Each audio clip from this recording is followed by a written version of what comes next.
আসসালামু আলাইকুম। আশা করি সকলে ভালো আছেন। তো অনেক দিন পর আরেকটা লং ভিডিও নিয়ে চলে আসলাম আপনাদের মাঝে।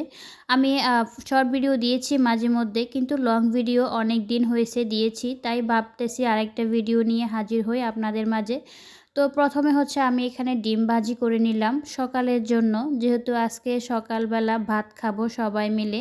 কালকে রাত্রে ভাত খাওয়া হয় নাই, তাই ভাবতেছি সকালবেলা যদি নাস্তা খাওয়া হয় তাহলে ভাতগুলো থেকে যাবে। তাই ভাবতেছি ভাতগুলো নষ্ট না করে একটু তরকারি করে সকলে মিলে খেয়ে শেষ করে ফেলি। তো এই তো পেঁয়াজ, কাঁচামরিচ, টমেটো একটু হালকা করে ভাজি করার পর এখানে দিয়ে দিলাম আমি ফুলকপি, আর সাথে দুইটা হচ্ছে আলু কেটে দিয়েছি পাতলা করে। তো এখন আমি নেড়ে ছেড়ে ভাজি করে নেব। আসলে শীতকালে কিন্তু প্রচুর সবজি পাওয়া যায়। শীতকালের সবজিগুলো খেতে ভীষণ ভীষণ ভালো লাগে। শীতকালে শাকসবজির দামটা অনেকটাই কম থাকে অন্য অন্য ঋতুর তুলনায়। শীতকালে প্রচুর সবজি পাওয়া যায়। এই সময় কিন্তু সবজি রোপণ করা হয় গ্রামে।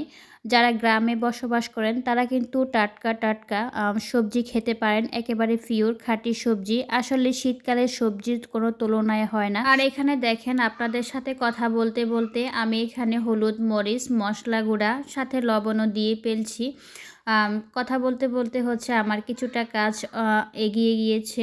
তো কিছুক্ষণ ভাজি করার পর, কিছুক্ষণ বলতে এখানে আমি 15 থেকে 20 মিনিট একটু নাড়াচাড়া করে হালকা মিডিয়াম আছে ভাজি করে নেব। এরপর গরম গরম ভাত দিয়ে সবাই মিলে একসাথে খাবো। আসলে আমি প্রায় এই কাজটা করে থাকি যখন আমরা রাত্রের বেলা ভাত না খাই কেউ, মন চাচ্ছে না, খাচ্ছি না, যার কারণে অনেকগুলা ভাত থেকে যায়। তাই আমি কি করি, সকালবেলা উঠে ভাতগুলো একটু গরম করে সবজি তরকারি একটু রান্না করে, বা যদি আগে থেকে তরকারি রান্না করা থাকে সেগুলা দিয়ে সবাই মিলে খেয়ে ফেলি। সামান্য একটু শুধু চায়ের আয়োজন করি, যেহেতু আমরা সকালবেলা একটু ভারী নাস্তা খেলে সকালবেলা আর ভাত খেতে ইচ্ছে করে না, আমরা ভাত খাইও না। যার কারণে অনেক সময় অনেক রাত্রিবেলা আমাদের মাঝে মধ্যে খেতে মন না চাওয়া আর কি, খেতে মন না চাইলে কেউ ভাত খাওয়া হয় না।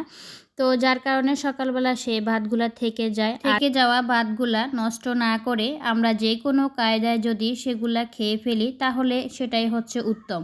তো দেখেন, আপনাদের সাথে অনেক কথা বলেছি। কথা বলতে বলতে কিন্তু আমার এই ফুলকপি আর আলু দিয়ে ভাজি করা রেসিপিটা হয়ে গেছে প্রায়। তো আমি আর কিছুক্ষণ পরে হচ্ছে নামিয়ে ফেলবো। অবশেষে আমার দুইটা টেকনিকে একেবারে উত্তম, দুইটাই কাজে লেগে গেল। একটা হচ্ছে রাত্রে যে ভাতগুলো থেকে গিয়েছিল সেটা হচ্ছে সকালবেলা নাস্তা না বানিয়ে সবাই মিলে একসাথে খেয়ে ফেললাম। আরেকটা হচ্ছে আজকে কয়েকদিন ভাবতেছি একটা লং ভিডিও দেব, যেহেতু ফেসবুকে কাজ করতে হলে প্রত্যেক দিন লং ভিডিও দিতে হবে। তো সেটা হচ্ছে এই রেসিপি দিয়ে আরেকটা লং ভিডিও তৈরি করা হয়ে গেল। সবাই ভালো থাকবেন।